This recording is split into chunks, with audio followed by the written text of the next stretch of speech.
All right, ready to dive deep into some fascinating excerpts from Salman Rushdie's The Satanic Verses. Let's do it. I know you're already familiar with the book and all the controversy it stirred up, but today Hmm. we're going beyond the headlines to really unpack that literary magic Rushdie weaves on the page. Oh, absolutely. We're talking cultural clashes, stunning transformations, and Yes. dreams that blur with reality. Love it. You'll be left questioning what's real and what's not. It's so captivating how Rushdie just seamlessly blends, these fantastical elements with really deeply personal struggles. Right. We encounter these characters who are wrestling with their identities, Yeah. and it's all against the backdrop of these incredibly vibrant, almost mythical cities. It's like he's holding up a mirror to the immigrant experience, don't you think? Absolutely. Take Gibreel Farishta, for example. This Bollywood superstar is haunted by these vivid prophetic dreams. Hmm. He's almost like a modern-day prophet himself, Right. channeling the archangel Gabriel through his acting. That's a really insightful connection, yeah. And then on the flip side, we have Saladin Chamcha, Yes. an Indian actor who's desperately trying to make it in London. Yeah. He's struggling to shed his past and fit into this very English world. His journey really reflects the challenges so many immigrants face, that pressure to assimilate, the feeling of being caught between two worlds. It is, yeah. Yeah. And that struggle actually takes on like a shockingly literal form Oh, yeah. when Saladin undergoes this bizarre transformation. Totally. Horns, hooves. Oh, my gosh, yes. He's practically turning into a devilish creature. Like, Yeah. it's as if his internal turmoil is manifesting physically, It is. It is. That imagery really struck me. Like, it makes me think about how societal pressures can impact, like, our very sense of self. Do you think Saladin's transformation is solely a result of this pressure? Or could there be like a personal element to it as well? Could his desire to fit in have actually triggered this change? That is a great question, and it makes me think about all those times I felt like an outsider, desperately trying to conform. Right. It's almost as if Rushdie is suggesting that the more we try to suppress our true selves, Yeah. the more likely they are to erupt in these unexpected, even monstrous ways. That's a fascinating interpretation. Yeah. And it speaks to the power of Rushdie's writing, right? Yeah. To resonate on these multiple levels. He's not just presenting these transformations as these random events. Yeah, not at all. He ties them to the characters' psychological states, their relationships with their families, their cultures. Right. Just like Saladin's father. I mean, he's convinced his son is possessed by a demon because he's an actor. Right. Shows how differently they view the world, how tradition clashes with modernity. Exactly. Saladin's father sees acting as a betrayal of his son's cultural heritage. It's like he's become a stranger in his own family, Yes. mirroring those feelings of alienation in London. And that feeling of being a stranger, it's echoed in the way Rushdie portrays the cities, too. Yeah. London and Bombay, both these bustling metropolises, almost become characters themselves, Yes. reflecting the characters' inner turmoil. It's like he's using place to mirror their internal landscape. Absolutely. London is this cold, indifferent place for Saladin. It's where he's trying to build a new life, but it just constantly pushes him away. But wouldn't you say that London also represents opportunity, a chance to reinvent himself? It's a city that, like, draws people from all over the world, Yeah. each seeking their own version of belonging. That's a great point. It really adds another layer to Saladin's struggle, doesn't it? He's Yeah. drawn to those possibilities that London offers, even as he feels suffocated by its indifference. And then there's Bombay, this chaotic, vibrant city that Which is- Saladin is trying to escape. Mm. But it keeps pulling him back to his roots. Both cities act as these external pressures on Saladin, mirroring his internal conflict between embracing and rejecting his heritage. Exactly. This duality of place and identity is central to Saladin's journey. Mm-hmm. And Yeah. this theme of transformation isn't limited to just the physical changes either. Right. Gibriel's dreams take us on this equally wild journey, Oh, they do. blurring the lines between reality and fantasy. He's transported to this ancient city, reminiscent of Jahilia, Wow. a place in Arab tradition that symbolizes ignorance and paganism. Mm. It's in this setting that he encounters the Prophet Muhammad. It's like he's literally stepping into a world of myth and legend. What do you make of this and how it connects to his waking life? I mean, those dreams are incredibly vivid They are. and seem to influence his actions in the real world. It's almost as if they're bleeding into reality. It's fascinating, isn't it? This blurring of lines between dreams and waking life is a recurring theme throughout these excerpts. One way Rushdie achieves this effect is through Oh. the use of magical realism, a literary technique where these fantastical elements are interwoven with, like, everyday life. And in those dreams, he keeps encountering these enigmatic female figures like Recca Merchant and Alleluia Cone. And they're not just passive figures either. No, not at all. They seem to actively guide his actions in the real world. It's like they're whispering in his ear, Right. even when he's awake. Their presence just adds another layer of complexity to the dream world, doesn't it? Like, it makes us question, Yes. are these figures simply products of Gibreel's subconscious, or do they represent something more? Are they external forces influencing him, Yeah. or manifestations of his own desires and fears? It's like Rushdie is asking us to question the very nature of reality itself. What do you think, listener? Where do you draw the line between dreams and reality? How much control do we really have over the stories we tell ourselves? That's a profound question, It is. and one that lies at the heart of what makes these excerpts so compelling. Rushdie takes these complex ideas and masterfully weaves them into these captivating stories, Yes. inviting us to ponder their implications long after we've finished reading. And those stories are full of these tangled relationships, Ugh. adding yet another layer of intrigue and complexity. Saladin's love life is particularly intriguing, wouldn't you say? Absolutely. He's married to Pamela Lovelace, but he's deeply involved in this passionate affair with Zini Vakil. Right. It speaks to the complexities of desire, that pull between commitment and personal freedom. And it's interesting how these personal relationships play out against the backdrop of these larger cultural conflicts. It's almost as if Rushdie is suggesting that our personal lives are never truly separate from the larger forces shaping the world around us. Precisely. And then there's Gibreel, Yeah. whose relationship with Alleluia is equally volatile. It swings between this intense love and jealousy, Yes. mirroring the turmoil within him. And it seems this jealousy leads Gibreel to some, well, questionable actions. It does, yeah. There are hints of violence toward Alleluia, Right. which is unsettling, to say the least. It definitely raises some tough questions. Does his behavior stem from cultural conditioning?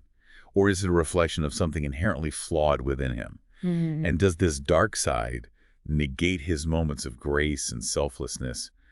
It speaks to the duality within us all, the Yeah. potential for both great love and these terrible acts. And it makes you wonder about forgiveness and redemption. Can someone who's capable of those actions be redeemed? Right. Can they atone for their past? It's like Rushdie is challenging us to consider the limits of compassion and forgiveness. What do you think, listener? Can we ever truly forgive those who have hurt us, especially when those wounds run so deep? That's a question that continues to resonate even beyond the pages of this book.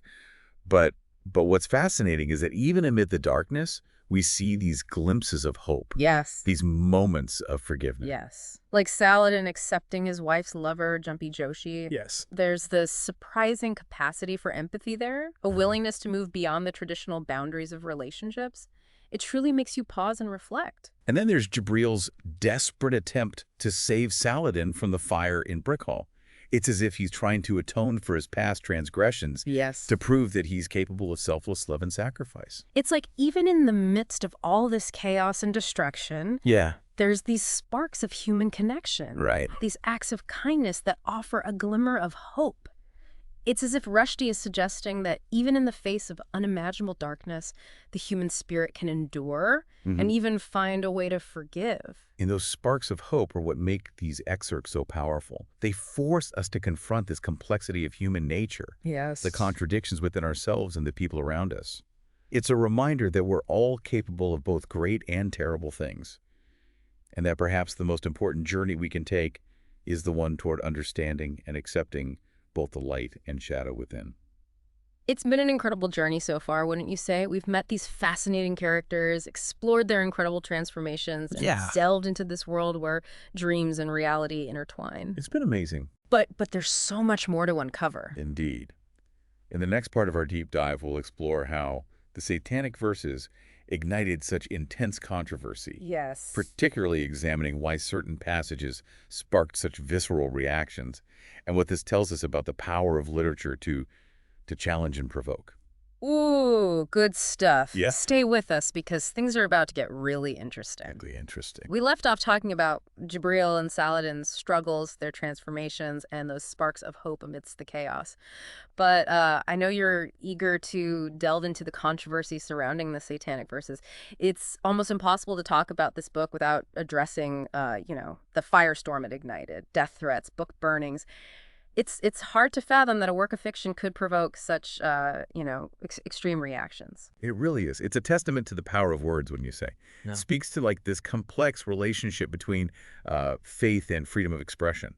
The Satanic Verses just touched a nerve, particularly for some within the Muslim community who saw certain passages as deeply offensive and blasphemous. Now, I know you're familiar with the controversy, but let's take a deep dive into why those specific passages sparked such visceral reactions. It wasn't just about the fictionalization of the Prophet Muhammad, was it? There was something more, something that cut deeper. You're right. It wasn't just the portrayal of the prophet, but the way certain aspects of Islam were depicted that fueled the outrage. Some critics argued that Rushdie presented a distorted and mocking view of the faith, one that emphasized extremism and fanaticism.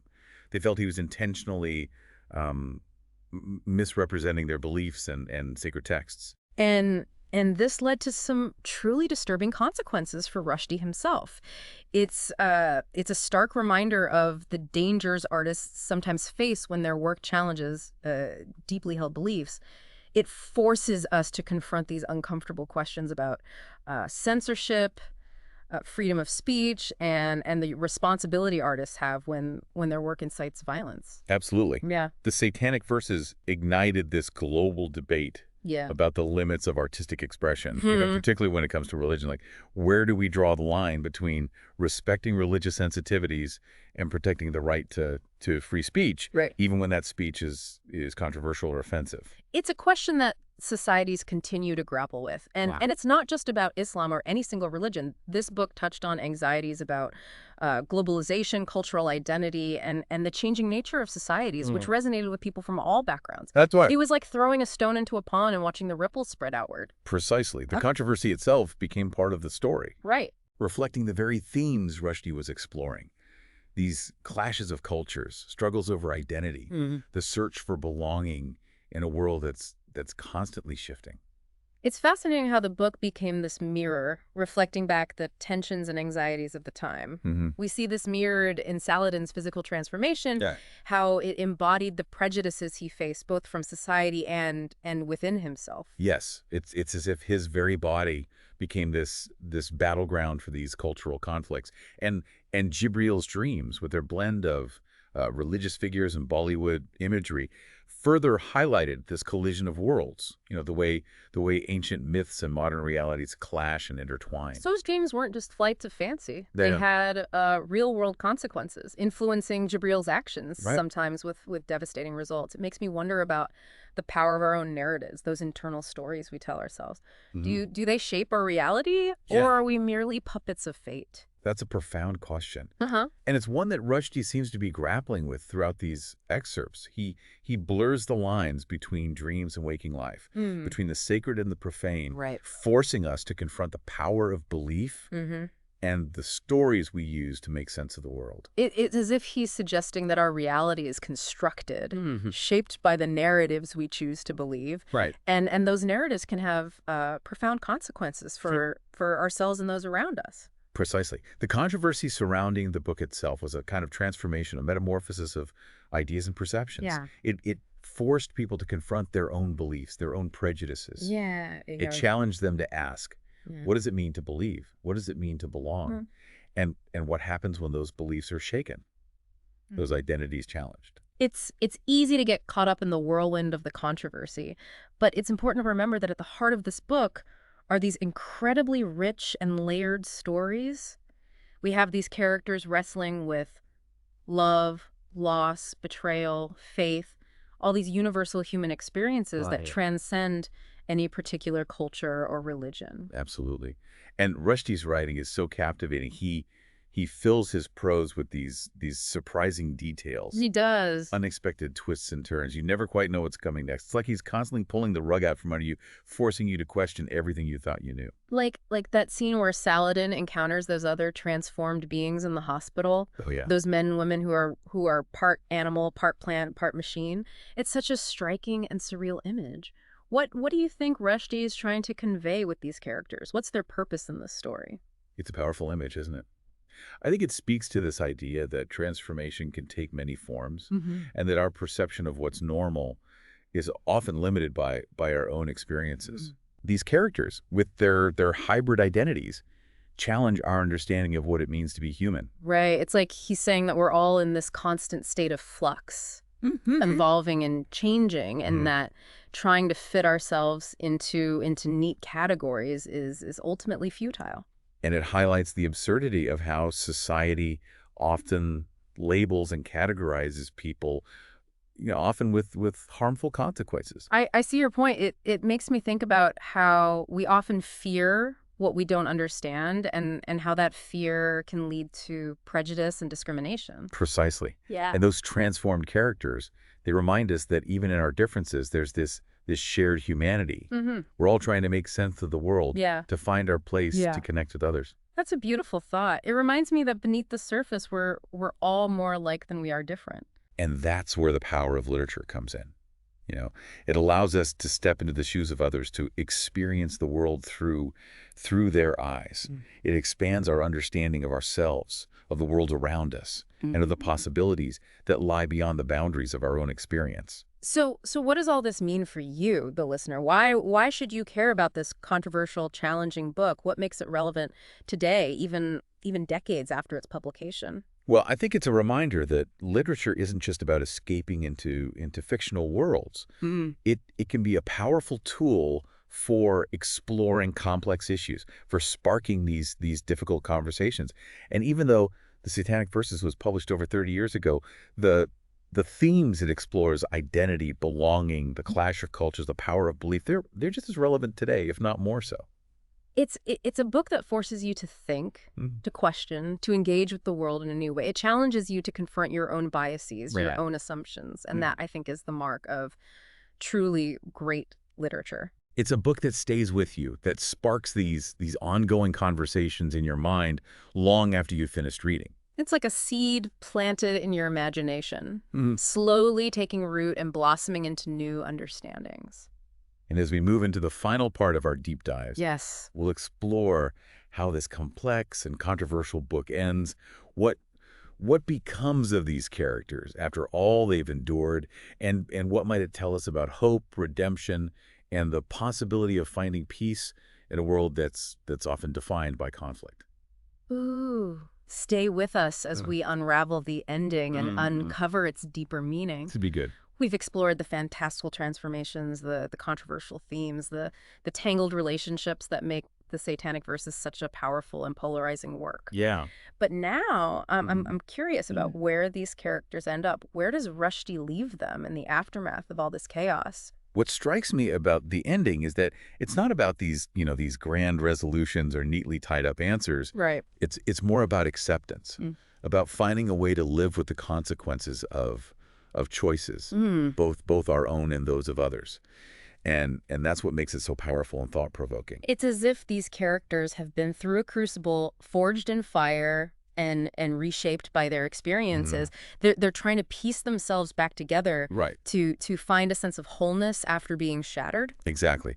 And that process of rebuilding is mirrored in the way the community itself rebuilds after the devastating fire in Brick Hall. Yeah. There's a resilience there. Yeah. A determination to rise from the ashes that speaks to the enduring strength of the human spirit. So even in the midst of destruction, there's a glimmer of hope. Absolutely. It's not a naive, everything will be fine kind of hope, but a deeper understanding that change and growth are possible, even in the face of tragedy. It's the kind of hope that fuels our ability to keep moving forward, even when the path ahead is uncertain. And that change, that growth, often comes at a cost. Saladin, for example, ends up physically scarred, bearing the marks of his transformation. I imagine those scars must be a constant reminder of the trauma he endured, the pain of rejection and prejudice he faced. Right. Those scars are a testament to the battles he's fought, both internal and external. Yeah. But they're also a symbol of his survival,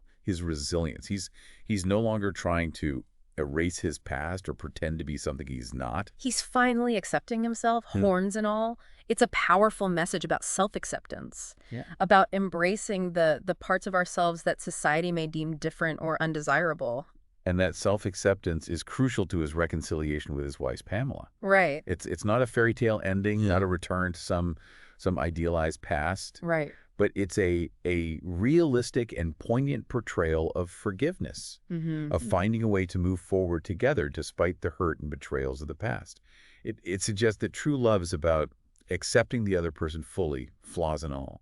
It's a beautiful and complex message about the power of forgiveness, isn't it? Yeah. And Gibreel, where does his journey lead him? We left him grappling with guilt, haunted by those darker impulses represented by Rekha. Gibreel's journey is perhaps the most challenging and transformative of all, I think.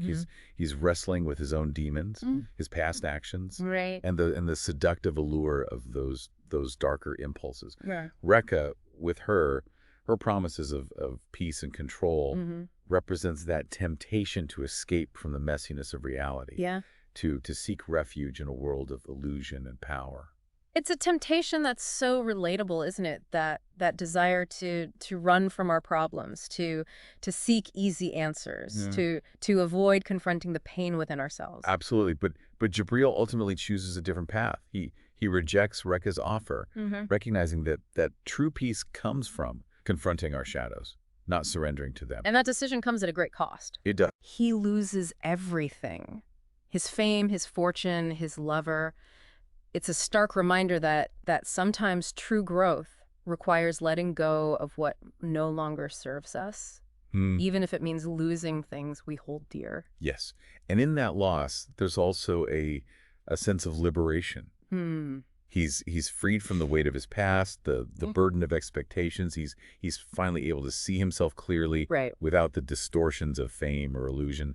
It's a powerful reminder that sometimes losing everything is the only way to truly find ourselves. So it's not really an ending, No, but a beginning. A chance for Gibreel to start anew, to rebuild his life based on authenticity and self-awareness. Exactly. It's a testament to the transformative power Yeah. of facing our fears, of confronting our demons, and, Right. and choosing the path of integrity, even when it's difficult. And it all comes full circle in that final scene where Gibreel rescues Saladin from the fire. Yeah. What a powerful and symbolic moment.